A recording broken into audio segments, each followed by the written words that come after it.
Sur Terre, tu as besoin de moyens pour lâcher prise des illusions. Qui n'a pas connu les pensées qui tournent en boucle dans la tête, les rancœurs douloureuses qui persistent et dont on n'arrive pas à se débarrasser, les situations et les réactions qui se répètent sans qu'on comprenne pourquoi, ou on se demande pourquoi on n'arrive pas à faire autrement, à vivre autre chose, et pourquoi on n'arrive pas à se sentir juste bien. Qui n'a pas essayé de lâcher prise de ces choses sans y parvenir vraiment? On parle de lâcher prise partout, mais qui explique vraiment comment lâcher prise réellement? Pas juste respirer 2 ou 3 fois, pas juste dire qu'il faut lâcher prise de ceci ou de cela, ou bien faire le vide, ou juste prendre conscience de nos pensées, émotions et perceptions, et puis dire que nous ne sommes pas nos pensées, nos émotions et nos perceptions, et puis allez, on lâche prise. Et puis lâcher prise, ce n'est pas seulement se libérer des émotions lourdes ou du stress, des réactions automatiques et puis des schémas répétitifs qui semblent plus forts que nous. C'est pas seulement ça, mais c'est aussi et surtout se libérer vraiment en profondeur de ce qui provoque tout ça, de la cause. Parce que tant que la cause n'est pas éliminée, les conséquences se répéteront aussi sous une forme ou sous une autre. Aujourd'hui, je vais vous emmener là où le vrai lâcher-prise devient vraiment possible, là où il commence et là où il peut se réaliser vraiment, dans la conscience d'une présence aimante, guérissante et consolatrice, dans la conscience d'une aide infinie et sûre qui non seulement nous aime, nous guérit et nous console, mais aussi qui nous guide et nous inspire si nous le lui demandons. Cette aide, c'est celle du Saint-Esprit. On l'appelle aussi le guérisseur, le consolateur et le guide, l'inspiration universelle. Le Saint-Esprit se trouve dans une zone silencieuse où vous n'avez plus besoin de lutter. Et cette zone est plus proche de vous que n'importe quoi en ce monde. Cette zone est en vous. C'est votre esprit, c'est vous. Et c'est là que se trouve le Saint-Esprit et il est toujours là avec vous, en vous. Le Saint-Esprit est en toi, dans un sens très littéral. Le Saint-Esprit est la partie de notre esprit qui se rappelle, pour nous, de notre origine oubliée, de notre origine divine. C'est la mémoire de Dieu en nous. Il est le lien de communication entre nous et Dieu notre source, et il ne nous oublie jamais. Le Saint-Esprit est décrit comme le lien de communication restant entre Dieu et ses fils séparés. Il ne t'oublie jamais. Sa voix est la voix pour Dieu. Il est celui qui nous aide à passer des illusions à la vérité, à la vraie réalité. Le Saint-Esprit est le médiateur entre les illusions et la vérité. Il est la grande aide divine pour nous. Avec lui, nous apprenons à lâcher prise, vraiment. Avec lui, nous apprenons que lâcher prise, ce n'est pas perdre quelque chose, ce n'est pas abandonner, c'est se libérer, c'est se retrouver. Ce n'est pas seulement de nos fonctionnements, de nos schémas répétitifs et de notre souffrance que nous avons besoin de lâcher prise si nous voulons trouver la paix intérieure. Parce que tout ça, nos fonctionnements, nos schémas répétitifs et notre souffrance en général, tout ça c'est le résultat de certains mécanismes qui nous dirigent à partir du fin fond de notre esprit. Ce sont des programmes inconscients qui nous manipulent et qui nous font faire souvent ce que nous ne voudrions pas faire et qui nous empêchent aussi de réussir ce que nous voulons réaliser, que ce soit des choses dans ce monde ou de réussir à être en paix et heureux. Et ça, c'est le plus important. Le problème, c'est que pour se libérer vraiment de ces programmes inconscients, de ces blocages en nous, il faut savoir aussi pourquoi ils sont là, ce qui les provoque. Je présente ça dans plusieurs vidéos, comme dans la vidéo La haine de soi et les origines de la séparation, si vous voulez voir de quoi il s'agit, et aussi dans la vidéo La culpabilité. Donc le vrai lâcher-prise, c'est aussi et surtout lâcher ce qui provoque toutes ces choses en nous, ce qui provoque les schémas répétitifs, le stress, le conflit intérieur, la lutte avec soi-même, la souffrance. Ce dont nous avons besoin en réalité, c'est de nous libérer de ce qui provoque nos difficultés et notre souffrance. Sinon, nous ne pourrons pas vraiment arrêter nos schémas automatiques. Le problème, c'est que, comme je viens de le dire, ce qui provoque tout ça vient de notre inconscient. Ce sont des choses cachées dans notre esprit et qui nous manipulent à notre insu. Et nous n'avons pas un accès direct à notre inconscient. Sinon, il ne serait pas inconscient.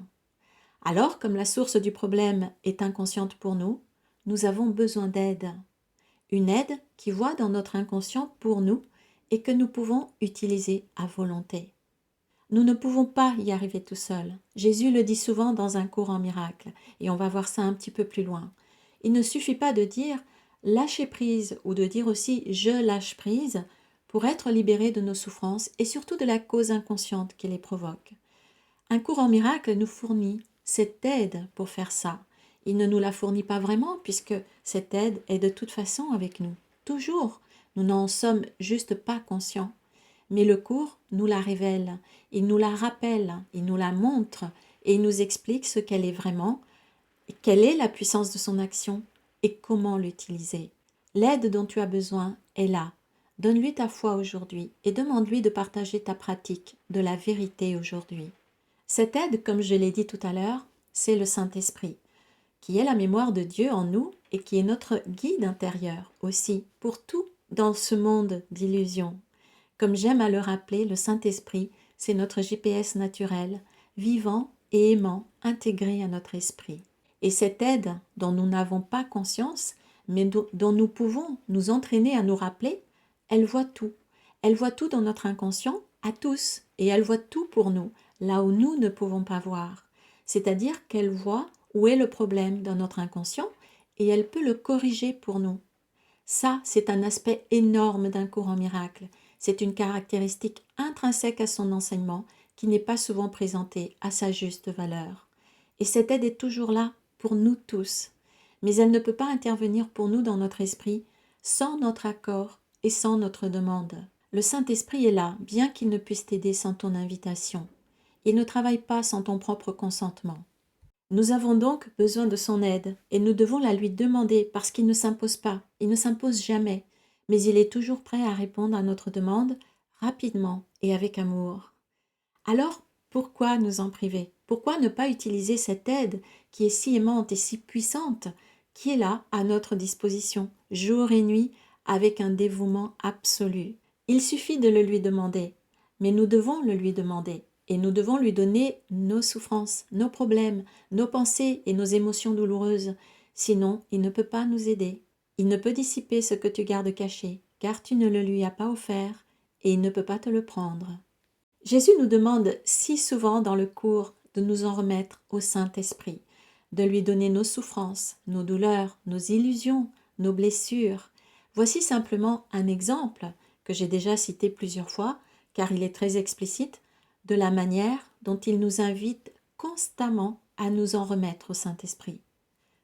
Donne au Saint-Esprit tout ce qui te blesse. Laisse-toi être complètement guéri afin que tu puisses te joindre à lui dans la guérison. Et célébrons notre délivrance ensemble en délivrant chacun avec nous. Dans un cours en miracle, le Saint-Esprit est celui sur qui tout repose. C'est la base pour pouvoir aller plus loin, y compris pour pratiquer le processus complet du pardon qu'il nous enseigne.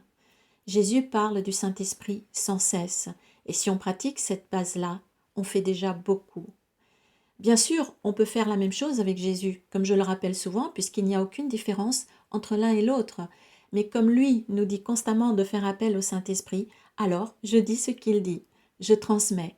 Mais ils sont le même, et nous pouvons faire appel à l'un ou à l'autre. Comme Jésus le dit, je suis la manifestation du Saint-Esprit, et quand tu me verras, c'est parce que tu l'auras invité. Ce lâcher-prise que Jésus nous enseigne dans son cours agit en profondeur dans notre esprit, parce qu'il nous permet d'accéder à notre inconscient par l'intermédiaire du Saint-Esprit et de corriger la cause de toutes nos souffrances. Seuls, nous n'y arriverons pas, nous ne pouvons pas y arriver.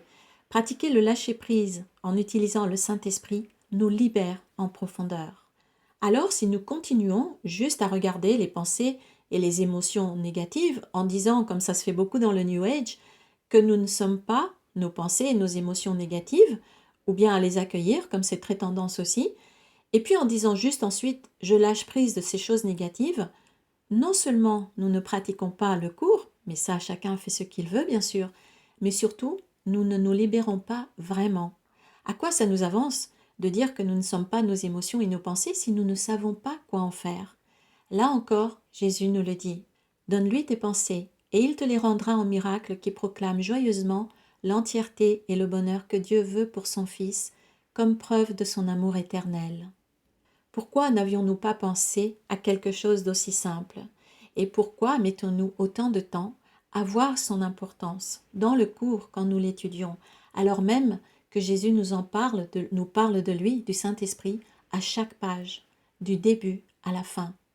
Je vais prendre un exemple pour expliquer la différence entre ce qu'on appelle seulement le lâcher-prise et le lâcher-prise radical que Jésus nous offre dans son cours. Imaginez que vous avez dans les bras un gros sac rempli de cailloux qui pèse très lourd et que ce sac a une grosse chaîne et cette chaîne est accrochée à votre cheville. Vous voyez le truc. Et vous vivez votre vie avec ça. À un moment, vous vous arrêtez parce que vous n'en pouvez plus et vous commencez à regarder d'où vient le problème puisque vous ne pouvez plus avancer. Vous voyez ce gros sac que vous portiez et que vous ne remarquez même plus tellement vous en avez pris l'habitude. Et vous n'en pouvez plus de porter ce sac si lourd à bout de bras ou sur les épaules et vous dites « j'en ai marre, je lâche prise » et vous laissez tomber le sac par terre. Et puis vous continuez à avancer, persuadé que vous êtes plus léger, plus libre. Dans un premier temps, vous sentez un soulagement, mais très vite, vous sentez à nouveau un gros problème. Mais vous ne voyez pas d'où il vient. Vous ne comprenez pas. Il y avait juste une petite chose que vous n'aviez pas remarquée. Le sac était attaché à votre cheville par la grosse chaîne. Vous ne vous en êtes pas débarrassé du tout. Vous l'avez lâché, oui, mais vous n'en êtes pas libre pour autant. Pas du tout. Maintenant, vous le traînez derrière vous puisqu'il est accroché à votre pied. Et vous vous demandez pourquoi vous êtes si fatigué et pourquoi vous avez toujours autant de mal à avancer, peut-être plus de mal encore. C'est que vous n'avez pas du tout lâché prise. Vous l'avez laissé tomber, vous l'avez placé ailleurs. Certaines personnes disent mettre de côté et vous avez cru lâcher prise. Donc maintenant, au lieu d'avoir des problèmes sur les bras, vous allez avoir des problèmes aux pieds et aux jambes et peut-être même au dos, puisque votre dos va aussi souffrir des efforts que vous ferez pour continuer à tirer ce sac de cailloux avec votre pied et votre jambe. Et comme il est derrière vous, il est caché à votre vue et vous ne vous rendez pas compte de ce que vous traînez. En plus, la chaîne qui est accrochée à votre pied avait une clé pour ouvrir le cadenas et vous n'avez pas la clé. Vous avez besoin d'aide. Vous avez besoin d'aide, non seulement pour vous libérer de ce poids qui vous fait souffrir à chaque instant de votre vie, mais aussi pour comprendre qu'en réalité, il n'y a pas du tout de poids. Pas réellement, comme nous allons le voir tout à l'heure. Il y a d'autres façons de parler du faux lâcher-prise, tout en croyant sincèrement que c'est vraiment un lâcher-prise. C'est par exemple ce dont j'ai parlé tout à l'heure de dire « mettons-le de côté ». C'est la même chose que de le laisser tomber par terre alors qu'il est toujours attaché à notre pied. Sans parler du fait, encore une fois, qu'on rend tout ça complètement réel, comme on va le voir dans un instant. Donc lâcher prise en disant juste « je lâche prise », ça ne marche pas, parce que l'endroit où les choses sont vraiment attachées et cachées en nous, c'est dans notre inconscient, et nous ne sommes pas conscients de notre inconscient. Le Saint-Esprit, si. Le seul vrai moyen de lâcher vraiment prise dans l'enseignement d'un cours en miracle, c'est en donnant au Saint-Esprit ce dont on veut lâcher prise. Seuls, nous ne savons pas comment faire et l'ego, les illusions, les programmes inconscients dans notre esprit ne sera pas d'effet. Apporte-lui donc toutes tes sombres et secrètes pensées et regarde-les avec lui. Tu ne peux pas voir seul. L'ego ne veut surtout pas que nous nous libérions.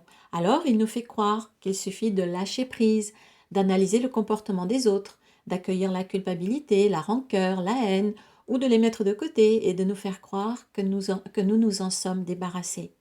Et surtout, l'ego veut que nous fassions tout par nous-mêmes, en disant « je libère mon esprit, je défais l'ego en moi, j'enlève mes programmes ou mes blocages, etc. » alors que nous ne savons pas comment faire.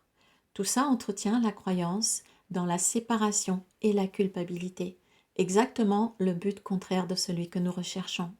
Ça nous garde seuls et faibles. Tout ça rend aussi les choses très réelles, et donc la séparation complètement réelle, ça la recycle. Or, non seulement Jésus nous dit de donner toutes nos souffrances au Saint-Esprit, mais il nous dit aussi que tout ça n'est qu'une illusion. Le Saint-Esprit, qui voit tout cela, enseigne simplement que tout cela n'est pas vrai. Rien de tout cela ne s'est vraiment passé, parce que le monde est une illusion. C'est un rêve de conflit, de souffrance et de douleur. Car tu ne réagirais pas du tout aux figures dans un rêve, si tu savais que tu rêvais. Porte donc toute forme de souffrance à celui qui connaît que chacune est comme les autres. Ici, il veut dire, comme souvent dans le cours, qu'elles sont toutes illusoires, puisqu'elles font partie d'un rêve, notre rêve. Tout est notre propre invention, une projection inconsciente basée sur la trilogie originelle de l'ego, qui est la croyance dans le péché, la culpabilité et la peur. Et Jésus nous donne son cours avec l'intervention du Saint-Esprit pour nous montrer que nous nous sommes trompés et que nous nous trompons en croyant tout ça à notre sujet. Et il veut nous aider à corriger nos erreurs de pensée avec l'aide du Saint-Esprit. Et comment? Toujours de la même manière. Mais après avoir accepté comme tiennes ces erreurs, ne les garde pas.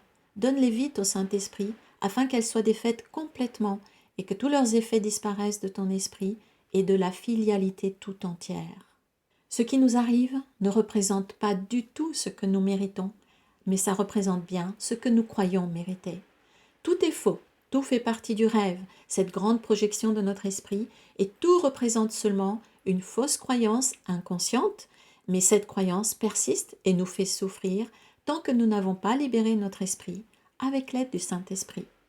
C'est de toutes nos croyances fausses qu'il veut nous libérer pour nous faire passer de la souffrance à la paix. Il y a quelque chose d'important qui doit être précisé. Le lâcher-prise n'est pas le processus du pardon d'un courant miracle. Peu importe le lâcher-prise de quoi. Le lâcher-prise est une partie du processus du pardon véritable du cours, mais il ne constitue pas à lui-même le pardon, qui est un processus très simple, mais plus complet. Je dis bien le pardon que Jésus nous enseigne lui-même dans son cours, celui qu'il nous explique lui-même. C'est très important pour moi de transmettre l'enseignement de Jésus dans le cours et de le transmettre avec ses propres mots. Dans mes programmes et stages sur le pardon, je ne donne pas une formule que j'invente ou que je déduis de ma propre étude du cours ou de ma propre expérience ou une formule que quelqu'un m'a donnée. Mais au contraire, je donne de nombreux passages du cours dans lesquels Jésus lui-même nous dit comment procéder pour chaque étape et j'aide en même temps à le mettre en pratique en direct. Parce que pour moi, il est capital de dire ce que dit Jésus et de prendre le temps de transmettre ses propres paroles, car il nous dit comment faire pour le vrai pardon, comme pour tout le reste d'ailleurs. Si nous le pratiquons tel qu'il est vraiment, il guérit notre esprit inconscient, il nous libère de toutes les illusions qui provoquent toutes les souffrances. Ça ne veut pas dire que c'est facile, parce que nous traînons nos croyances inconscientes avec nous depuis le début de l'illusion, comme je le dis souvent, depuis des milliers d'années, et c'est bien ancré au fond de notre inconscient. L'ego, cette partie de notre esprit qui a peur, résiste de toutes ses forces à notre libération et il use de toutes les ruses possibles pour nous empêcher de nous libérer, y compris en déformant l'enseignement du cours. Comme le disait Kenneth Wapnick, l'ego apprend le cours avec nous. Ce qui est logique puisque l'ego étant la partie de notre esprit qui a peur, parce qu'elle croit des choses fausses, eh bien c'est une partie de nous. L'ego n'est rien de plus qu'une partie de ce que tu crois à propos de toi. Étant une partie de nous-mêmes, c'est normal que cette partie de nous-mêmes nous connaisse aussi bien et qu'elle voit notre avancement. Et elle peut donc s'adapter au fur et à mesure pour résister à son propre défaire.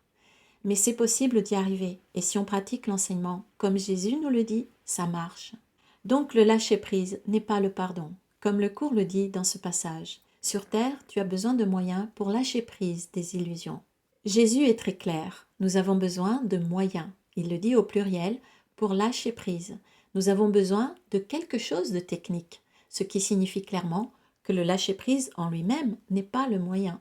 Le lâcher prise n'est pas une technique, c'est une conséquence, un résultat. Les moyens qu'il nous donne dans le cours nous aident à lâcher prise. Si nous les pratiquons, comme il nous dit de le faire, le lâcher-prise se produit. Comme quand on pratique un massage, par exemple, eh bien, le corps se détend. Quand on fait une méditation, le corps se détend. Mais il ne suffit pas de dire à quelqu'un qui est stressé « détends-toi ». Il faut un moyen pour arriver à la détente, pour obtenir ce résultat. Et ici, le résultat, le lâcher-prise, nous amène encore à un autre résultat qui arrive aussi naturellement. C'est l'instant saint dont j'ai déjà parlé dans une autre vidéo. Donc ce n'est pas la peine de s'épuiser à lâcher prise, à essayer de lâcher prise, si nous ne savons pas comment faire pour lâcher prise. Et ce lâcher prise, dans un cours en miracle, se fait avec l'aide du Saint-Esprit, qui est aussi notre guide et notre inspiration. Et à ce sujet, je vais démarrer le 10 janvier prochain un programme en ligne sur 5 semaines pour mettre en place dans le quotidien la guidance et l'inspiration du Saint-Esprit. Les entraînements de l'Esprit continueront en janvier, février et mars avec des thèmes différents. Et le 18 décembre prochain, l'atelier qui se déroulera sera sur la vision de Noël. Pour les informations, vous pouvez consulter mon site dont le lien se trouve sous la vidéo. Donc, si nous disons simplement qu'il faut lâcher prise de la souffrance, des jugements, des rancœurs, de la culpabilité, etc., nous ne pratiquons pas l'enseignement du cours. Mais ce n'est pas grave, chacun fait ce qu'il veut, bien sûr. C'est simplement dommage. Mais la base sur laquelle repose l'enseignement d'un cours en miracle, c'est de tout faire avec le Saint-Esprit. Une partie essentielle de l'enseignement de Jésus consiste à nous remettre entre les mains du Saint-Esprit, pour que nous lui donnions tout ce qui nous fait souffrir, pour qu'il guérisse notre esprit pour nous. Le Saint-Esprit ne demande de toi que ceci. Apporte-lui chaque secret que tu lui as fermé. Ouvre-lui chaque porte et invite-le à entrer dans les ténèbres pour les dissiper. À ta requête, il entre avec joie. Vouloir pratiquer l'enseignement du cours et ne pas utiliser l'aide du Saint-Esprit, c'est ne pas comprendre le cours. C'est passer à côté d'une partie essentielle et précieuse de l'enseignement. C'est ignorer l'aide indispensable, incontournable et si puissante qui nous est offerte. Par le vrai lâcher-prise que Jésus nous enseigne, dans lequel nous remettons tout au Saint-Esprit, nous passons de la trilogie de l'ego, qui est la croyance dans le péché, la culpabilité et la peur, bref, toutes les illusions, nous passons de cette trilogie à la Trinité du Saint-Esprit qui nous ramène peu à peu au présent pur et infini, dans lequel nous trouvons la guérison intérieure, l'innocence et la confiance. Alors, si nous ne faisons pas appel au Saint-Esprit, nous n'utilisons pas les cadeaux de Jésus. C'est du gâchis d'aide et de cadeaux. En suivant l'enseignement de Jésus, nous apprenons à avoir conscience du Saint-Esprit dans nos journées, nos nuits et dans notre sommeil même. Nous apprenons progressivement à vivre avec le Saint-Esprit, à dormir avec lui, à respirer avec lui. Nous nous embarquons donc dans un curriculum organisé, bien structuré et soigneusement planifié, dont le but est de t'apprendre comment offrir au Saint-Esprit tout ce que tu ne veux pas. Il connaît ce qu'il doit en faire. Tu ne sais pas comment utiliser ce qu'il connaît. Tout ce qui lui est donné qui n'est pas de Dieu disparaît. Attends-le patiemment tout le long de la journée en l'invitant à chaque heure par les paroles qui ont commencé la journée, la terminant par cette même invitation à ton soi. La voix de Dieu répondra, car il parle pour toi et pour ton Père. Il substituera la paix de Dieu à toutes tes frénétiques pensées, la vérité de Dieu aux tromperies de soi, et le Fils de Dieu à tes illusions de toi-même.